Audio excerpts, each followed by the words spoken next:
mob boss stares down an assassin and calls him Baba Yaga. The subtitle explains it for you, helpfully, wrongly. It tells you this means the boogeyman. That is not what the word names, and the boogeyman mistake is not even the strangest thing this franchise gets wrong about her. Somewhere behind that line is a real figure from Slavic folklore. A woman living in a hut, standing on legs, fenced in bone. Popular culture kept the fence and the legs and threw away the reason for both. Here is the reason. The hut has no door and no windows, not because a storyteller wanted a stranger house than the last one. Structures much like it were built by real Slavic communities, raised on cut stumps, sealed without an entrance on purpose. They were graves. A body went inside, and the design kept it there. No door meant nothing could walk back out. That is not a fairy tale detail. That is a documented burial practice, and the hut in the story matches it detail for detail, which is exactly what the argument rests on. Picture the version you already know. A children's book witch, drawn with a hooked nose, stirring something in a pot. Her house stands on two enormous chicken legs and spins when you approach it. A fence of human skulls surrounds the yard, one post left empty, waiting. This image comes from a specific place. The illustrator Ivan Bilibin painted it around 1900 for an edition of a tale collected decades earlier, and his paintings are the reason you picture her the way you do.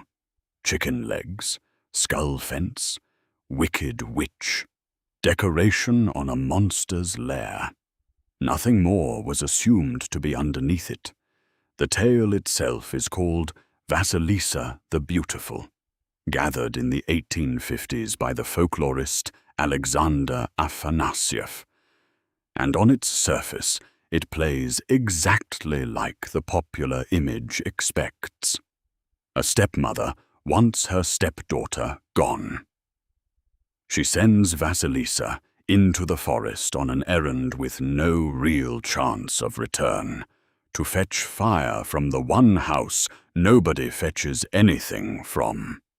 Vasilisa carries only a small doll her dying mother left her, with instructions to feed it and keep it hidden. She finds the hut. It stands still until she says the words it is waiting for. Turn your back to the forest and your face to me. And only then does the door appear. Everything so far behaves like a standard Wicked Witch story. A cruel household, an impossible task, a monster's den at the end of the road. If this were all the tale gave us, the popular version would simply be correct, and there would be nothing here to correct. Then look again at what stands in that yard. A fence built from bone, topped with skulls, and one socket left bare.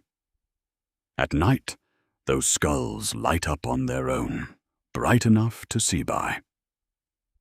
In 1948, Soviet archaeologists named Yefimenko and Tretyakov excavated burial grounds near the village of Borshevo, and found something that had been sitting in the ground the whole time the fairy tale was being told.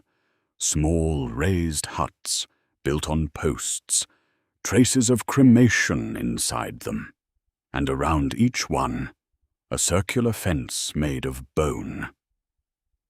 This was published as a dated excavation report, not a folklore essay, and it changes what the skull fence in the story actually is. It is not a horror flourish invented to make children flinch. It is a description, Somebody who told this tale, or told it to someone who told it, had seen a grave built exactly this way, and put it into words. The chicken legs are not whimsy either. Some of these structures stood on the cut stumps of 2 or 3 trees grown close together, roots still in the ground, the whole platform raised above the forest floor. A doorless house on stump legs, fenced in bone, is not a monster's architecture. It is a mortuary's. Scholars who study this call Baba Yaga's role a threshold role. Her hut sits at the border of the enchanted forest in story after story. And crossing that border is what lets the hero step out of the ordinary world and into whatever comes next.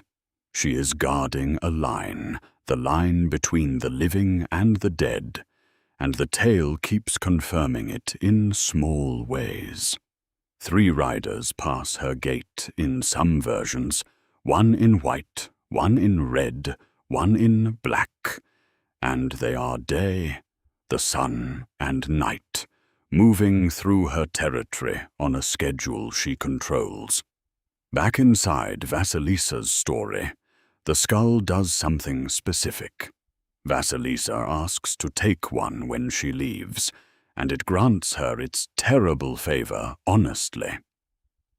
Back at her stepmother's house, the skull's eyes fix on the stepmother and her 2 daughters and burn them where they stand, and no amount of running saves them.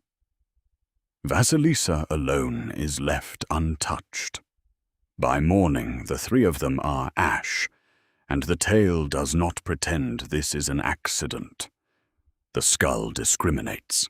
It kills the guilty and spares the innocent, which is not what a monster's trophy does. It is what a judgment does, delivered at the border, by something that decides who is allowed to cross back. Afterward, Vasilisa does not keep the skull as a prize or throw it away like scrap. She buries it outside the hut, and a rose bush grows from the spot. That single gesture, laying a skull to rest and getting something living back in return, is the whole theory in miniature. This is not the only reading the record allows, and it should not be sold as the only one. Some folklorists have argued the raised, doorless design is nothing more than practical carpentry, an old method for keeping wooden buildings off wet ground so the timber wouldn't rot. That is a real building tradition, and it can be true at the same time as the funerary reading, since a design built to protect a corpse could reuse the same engineering built to protect a beam. Vladimir Prop, writing in 1946, argued something else again, that Baba Yaga's hut stages a symbolic death and rebirth, less a literal grave than a rite of passage a young person passed through on the way to adulthood. Prop also floated an older idea that she began as a benevolent ancestress in a distant matriarchal past, and was gradually recast as something to fear once that culture's power structure changed.